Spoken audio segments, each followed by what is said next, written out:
नमस्कार दोस्तों, स्वागत है आप सभी का आपके चैनल में विजय पर। मैं आप लोगों को यहाँ पर स्टेट लेवल यूपी स्टेट में पेट का एक एग्जाम होता है, तो उसके जो भी इम्पॉर्टेंट क्वेश्चन है, जो कि प्रीवियस ईयर को नहीं सकता, प्रीवियस ईयर में अभी उन्होंने केवल 2 सेट करवाए हैं, तो इसलिए जो भी उसके संभावित पॉसिबल क्वेश्चन है या उनके टाइप से किस प्रकार से पूछे जा सकते हैं, उनको मैं कंप्लीट करवा रहा हूँ। और आगे मैं आप लोगों को ये बताना चाहता हूँ कि जो भी आपकी अदर जैसे रेलवे करवाती है सेंट्रल गवर्नमेंट से और एसएससी करवाता है, तो जो रेलवे की सीरीज है उसमें जो भी एनटीपीसी हुआ है, एनटीपीसी हुआ है पिछले साल, तो उसकी जो भी वीडियोज है उसको अपलोड किया जाए ताकि आपको उससे सीख करके मैथमेटिक्स और बेहतर कर सको।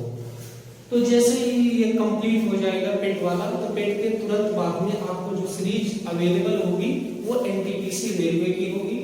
इसमें रेलवे और ग्रुप के जो भी बेहतरीन क्वेश्चन होंगे उनको एक तरफ से सॉल्व करवाया जाएगा, मैथमेटिक्स का एक भी क्वेश्चन नहीं छूटेगा। और इसके बाद में फिर हम एसएससी के लिए प्रोग्राम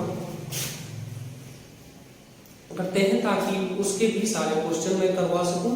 तो इसके लिए सबसे पहले मैं आपको एसएससी जीडी करवाऊंगा, जो भी पिछले साल एसएससी जीडी हुई है उसको, और उसके बाद में जितना भी प्रीवियस ईयर का है 4 साल 5 साल का सबका सब मैं कंप्लीट करवाने वाला हूं। बस आप कंटिन्यू साथ जुड़े रहिए और काम करते रहिए ताकि आपके लिए बेहतर हो सके।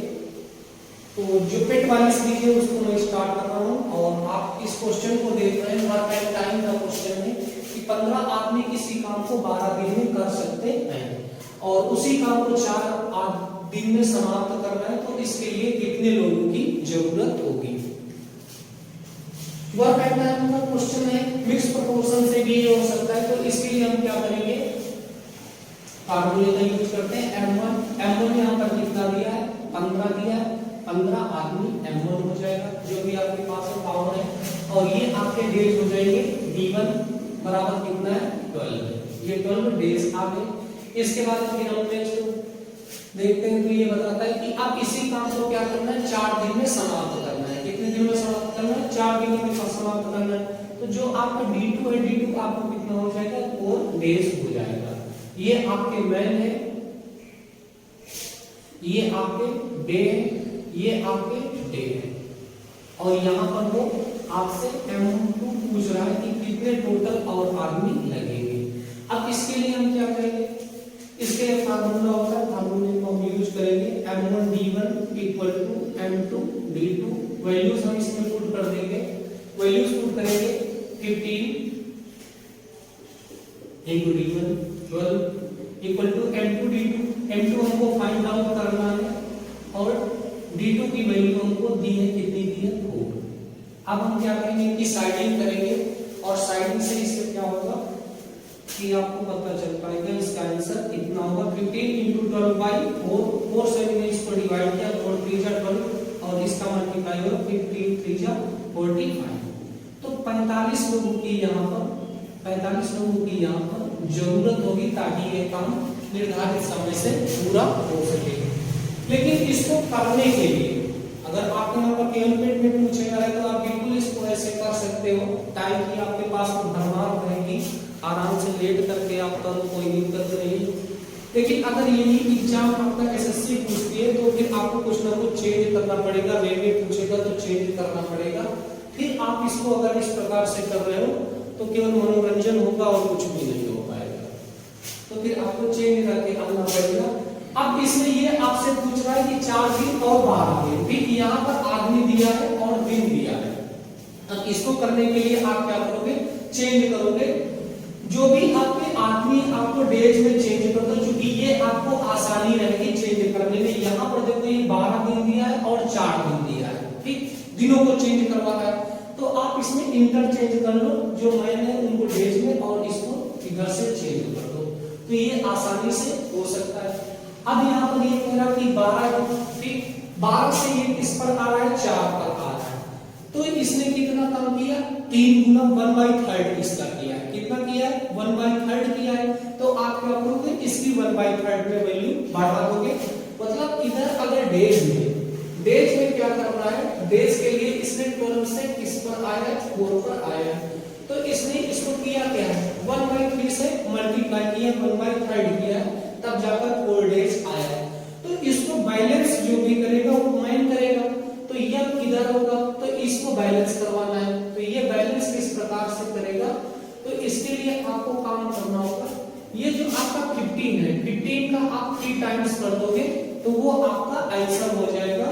तो 15 into 3 कितना होता है 45। तो ये आपको बहुत तेजी से आंसर बता देगा और इससे आपका टाइम जो है वो आपका कंज्यूम हो जाएगा। तो इसका आंसर 45 हो जाएगा। नेक्स्ट क्वेश्चन दिया है कि 100 के गुणनखंडों की संख्या कितनी होगी। गुणनखंड का मतलब फैक्टर, और दूसरा एक होता है इसका मल्टीपल। मल्टीपल का मतलब क्या होता है कि उसको आप कितने टाइम्स मल्टीप्लाई करते जाते हो। तो जो भी आपका फैक्टर होता है, फैक्टर क्या होता है, वो एक लिमिटेड होता है। क्या होता है, लिमिटेड होता है। इसीलिए जब भी पूछा जाता है लिमिटेड फैक्टर्स के बारे में ही पूछा जाता है, कभी भी मल्टीपल के बारे में नहीं पूछा जाता है, पुर्जों के बारे में नहीं पूछा जाता है। और पूछा जाता है तो वहां पर उनकी लिमिट दी जाती है, 5 गुणज आपको बताने, 8 गुणज बताने। तो अभी पिछले बार पूछा था कि इसके मल्टीपल कितने होंगे, तो मल्टीपल जो होते हैं वो कितने होते हैं, इनफाइनाइट होते हैं, बढ़िया लड़ने। ठीक, और दूसरा क्या होता है कि गुणनखंड फैक्टर्स आपको बता दें, फैक्टर्स आपके ख्याल से होते हैं लिमिटेड होते हैं। लिमिटेड वाले को कैसे काउंट करेंगे उसको आप देखो।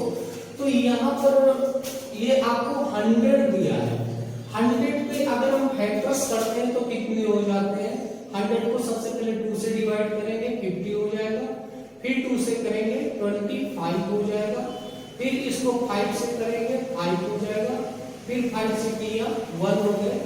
तो इसके 2 into 2 into 5 into 5 ये फैक्टर्स हुए। इसको पावर्स में मैं 2 की पावर 2 और 5 की पावर 2 लिख सकता हूँ। अब इसमें मैं क्या करूंगा, जो भी पावर्स है पावर्स को मैं बढ़ा दूंगा, एक एक इसमें इसका ऐड कर देते हैं और इनका मल्टीप्लाई कर लेते हैं। 2 + 1 ये हो गया।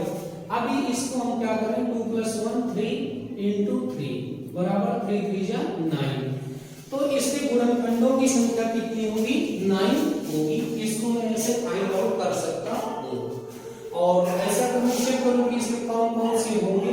तो ये आपका 100 किस से डायरेक्टली कंप्लीटली डिवाइड हो सकता है। तो ये आपका 1 से डिवाइड होगा। इसके बाद में कोई भी संख्या दी है तो वो 100, कोई भी संख्या कर दी है तो वो 1 से डिवाइड होगी होगी। इसके बाद में ये 2 से डिवाइड होगा, 3 से डिवाइड नहीं होगा, 4 से नहीं होगा, 4 से होगा, 4 × 5 20 0, 4 होगा, 5 से होगा, 6 से नहीं होगा, 7 से नहीं होगा, 8 से नहीं होगा, 9 10। फिर इसके बाद में 10 से डिवाइड होगा, इसके बाद में 15 से नहीं होता, 20 से होगा, 20 के बाद में 25 से डिवाइड होगा, फिर 50 से होगा और लास्ट आपका 100 हो जाएगा जिससे ये डिवाइड होगा। काउंट करिए 1 1 2 3 4 5 6 7 8 9। तो यही 9 आपके ऐसे फैक्टर्स हैं जो इनको डिवाइड कर सकता है। तो 100 के गुणनखंडों की संख्या कितनी हो जाएगी, 9।